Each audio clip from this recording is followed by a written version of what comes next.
Assalamualaikum warahmatullahi wabarakatuh. Selamat datang di blog saya. Gimana kabarnya kawan-kawan? Kawan-kawan seiman dimanapun berada. Mudah-mudahan semuanya dalam keadaan sehat walafiat.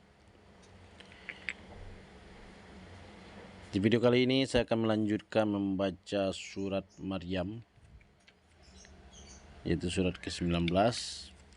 Berhubung di sini saya nggak bisa membaca terjemahannya Quran ini, jadi kita taruh saja di sini dan kita pakai yang besar ini, yang ada terjemahan dan latinnya.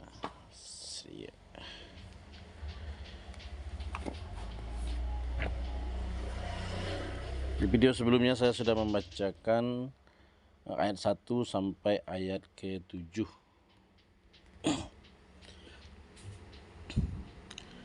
Di surat Maryam ini Allah menceritakan tentang Nabi Zakaria, yaitu seorang nabi yang sudah tua tapi belum memiliki keturunan.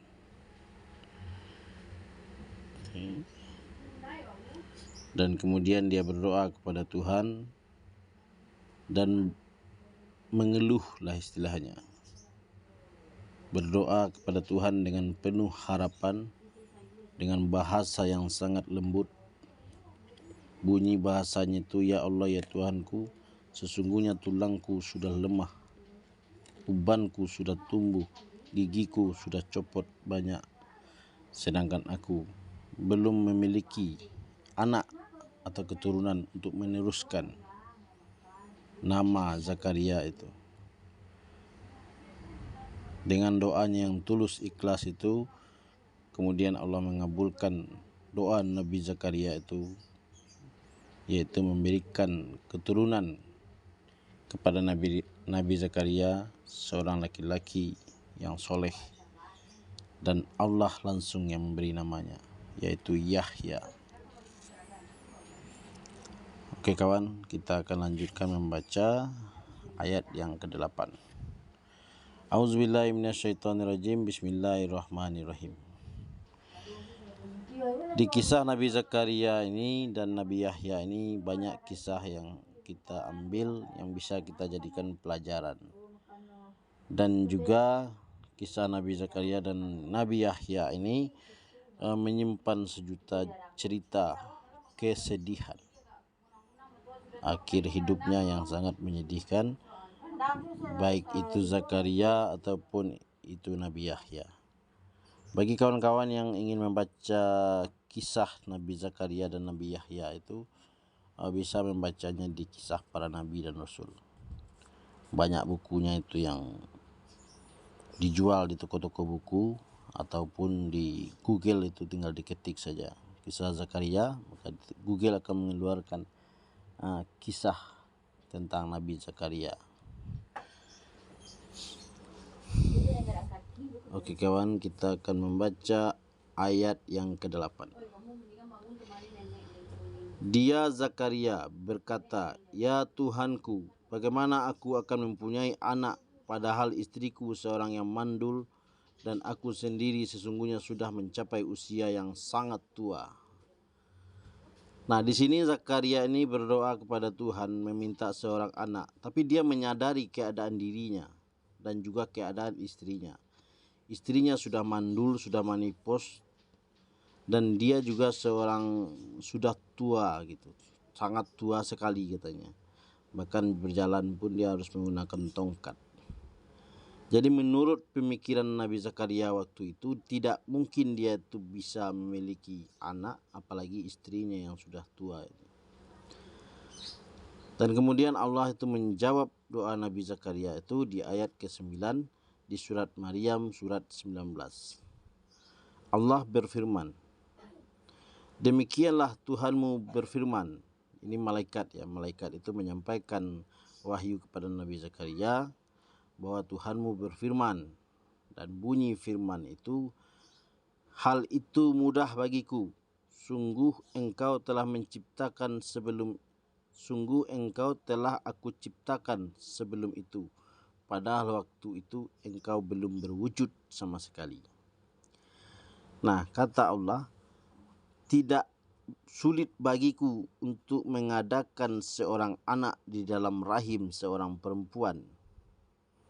Jangankan untuk mengadakan anak di dalam rahim seorang perempuan, manusia itu saja dulu dari tidak ada, kemudian aku adakan dia di atas dunia ini.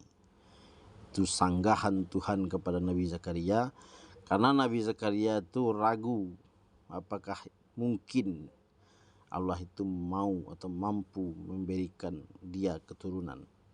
Tapi Tuhan menjawabnya seperti itu.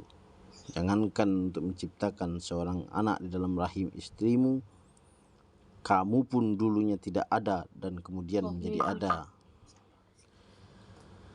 Nah, itulah jawaban Tuhan kepada Nabi Zakaria. Sebenarnya ketika kita berdoa, ketika seseorang itu berdoa kepada Tuhan, sebenarnya Tuhan itu sudah menjawab doa-doanya itu. Tapi karena kita jarang membaca tafsir Al-Quran, bahkan huruf Arab Al-Quran itu saja itu jarang kita membacanya. Saya ini alhamdulillah ini berhubung ada panggilan nurhani saya mungkin ya. Jadi saya setiap hari membuat video. Ini saya setiap hari juga harus membuka Al-Quran, membaca Al-Quran gitu. Dan ini salah satu mungkin saya bisa menganggap ini adalah suatu rahmat dari Allah khususnya kepada saya gitu. Karena dengan membuat konten seperti ini saya jadi bisa membuka Al-Quran setiap harinya. Dan banyak sekali, bahkan sangat banyak Al-Quran itu yang dipajang di rumah berbulan-bulan bahkan bertahun-tahun, bahkan Al-Quran itu sampai berdebu gitu, karena tidak pernah dibuka. Nah, mudah-mudahan kawan-kawan yang menonton video saya ini mendapatkan rahmat dari Allah, taufik dan hidayahnya, sehingga Al-Quran yang ada di rumah itu mulai dibuka, dilihat, ditengok-tengok gitu. Baik itu dibaca Arabnya atau mungkin Latinnya juga bisa. Yang nggak bisa baca Arab mungkin bisa membaca Latinnya. Di setiap huruf Al-Quran itu ada Latinnya. Nah, kayak ini kan. Jadi wa inni. Nah, ini Latinnya wa inni. Nah, ini Al-Quran ini harganya sangat murah. Kenapa saya bilang sangat murah? Setiap orang itu di zaman sekarang, bahkan yang profesi kerjanya itu paling rendah, mungkin dia seorang pemulung lah ya, mungkin kita anggaplah dia itu profesi yang paling rendah gitu, atau apalagi yang paling rendah profesi orang di atas, di bawah itu meminta-minta, misalnya pengemis gitu. Itu banyak pengemis tuh yang punya handphone itu HP-nya itu harganya bisa di atas 3 juta. Sedangkan Al-Quran ini harganya hanya 80.000, ada yang 150.000, ada yang 250.000, ada yang 300.000. Itulah sebabnya saya berani mengatakan bahwa Al-Quran itu harganya sangat murah. Handphone itu lebih mahal daripada Al-Quran. Dan Al-Quran ini adalah petunjuk untuk kita menuju Shiratal Mustaqim. Itulah saya berani mengatakan bahwa Al-Quran itu murah sekali harganya. Dan orang hampir mengganti HP itu kadang 2 tahun sekali, kadang setahun 2 kali. Nah, mudah-mudahan teman-teman terpicu atau terinspirasi semangatnya menonton video saya ini untuk membeli Al-Quran dan kemudian membacanya di rumah gitu. Kita lanjut ke ayat ke-10 ya. Dia Zakaria berkata, "Ya Tuhanku, berilah aku suatu tanda." Allah berfirman, "Tandamu ialah engkau tidak dapat bercakap-cakap dengan manusia selama 3 malam, padahal engkau dalam keadaan sehat." Dan kemudian ketika doa Nabi Zakaria itu dikabul oleh Allah, atau tanda-tanda doa dia itu dikabul oleh Allah, maka Nabi Zakaria itu mengalami kebisuan di malam hari. Di malam hari itu dia berbicara tapi suaranya itu tidak dengar oleh orang lain. Dia sudah capek ngomong, manggil-manggil atau berbicara, tapi dia tidak bisa. Tuhan mengatakan kepada dia, kamu tidak sakit, tapi kamu tidak bisa berbicara. Dan itu adalah tanda bahwa doamu akan dikabulkan oleh Tuhan. Nah, ini tanda yang diberikan kepada Nabi Zakaria. Jadi apabila seseorang itu berdoa kepada Tuhan, Tuhan nanti akan memberikan tanda kepada orang itu untuk memberikan spirit, semangat kepada orang itu bahwa doanya itu akan dikabulkan oleh Allah.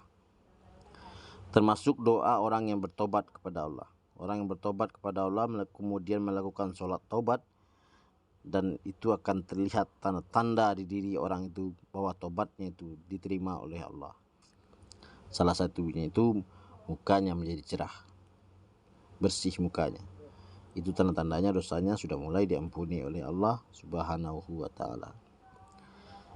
Di ayat ke-11 surat Maryam surat 19, maka dia keluar setelah Nabi Zakaria ini melewati 3 malam tidak bisa berbicara kepada manusia, maka dia keluar dari mihrabnya itu menuju kaumnya, lalu dia memberi isyarat kepada mereka, bertasbihlah kamu pada waktu pagi dan petang hari.